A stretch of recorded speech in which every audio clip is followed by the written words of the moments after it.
Hello, I'm Stewart Jackson. I work as a family counselor. These are anxious days, aren't they?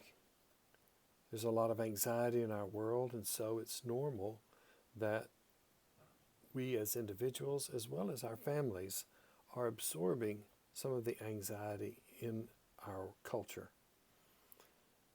Anxiety is very, very contagious, and we all exist probably on like a continuum to how sensitive we are to other people's anxieties and to the anxieties that we hear about.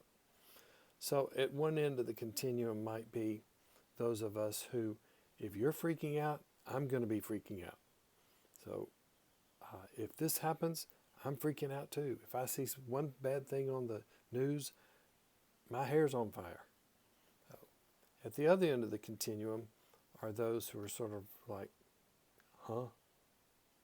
clueless maybe, not really aware of other people's anxiety levels or their own or the world's. They've learned somewhere along the way to sort of just ignore or just not be affected by it. So, during anxious times, though, our place on the spectrum somewhere in there is more exaggerated, and we're more sensitive to each other and to the distresses in each other and in the things that we hear about each other. I recently came across Dr. Kathleen Smith's book, Everything Isn't Terrible.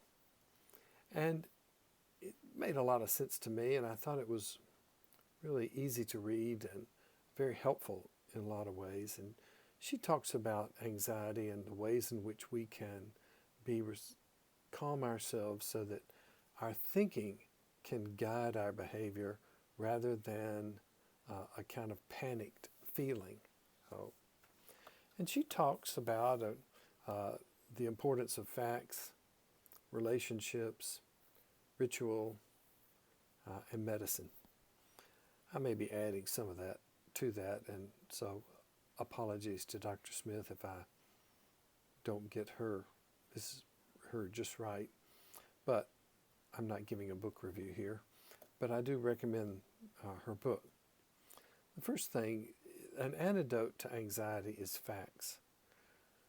What do I know for sure about what it is that I'm feeling anxious about? What has just happened that has made me vulnerable to this anxiety?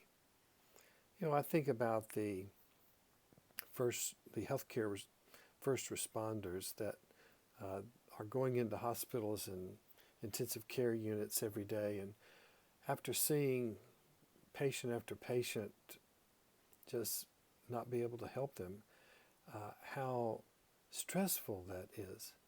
And even when they know the facts, not being able to kind of process them and just talk about them. And that goes into the next thing, the importance of relationships. To have someone that we can talk to that will listen. It's one thing to share something that I'm really anxious about and have somebody tell me, you shouldn't be anxious about that, big deal. I've done that millions of times. That kind of discounts what I'm experiencing. Rather, when somebody says, I can see how you'd feel that way, that really is calming to me. Just to hear it out, to validate, to help me get back to the facts of the situation. Ritual becomes very important in times like these. Whether you're religious or not, having a schedule, a sort of rhythm to your day. Religious people have long found that rituals like morning, midday, and evening prayers, days for devotion, days for reading, things like that. But all of us have a need for time to be with other people, virtually or not, as well as time to be alone, time to relax, time to work. I include exercise in this, so some sort of movement, whether it's moderate or extreme. But these rituals help us get through and structure our days, and can be an antidote to the overwhelming sense of anxiety that's in our world. I bring up medicine because in many cases, the level of stress we're dealing with is more than our body's ability to cope. Now, some medicine is self-described, and I include things like food in this. How is your diet? Are you eating in a balanced way? How is your hydration? How, if you need medicine, of course, your physician will talk with you, and she can prescribe some things in various levels of intensity that depending on what might help you. But there are some natural things as well. So, friends, these are anxious times. We're going to be susceptible to feeling the same way. And if you feel anxious, then let me welcome you to the human race.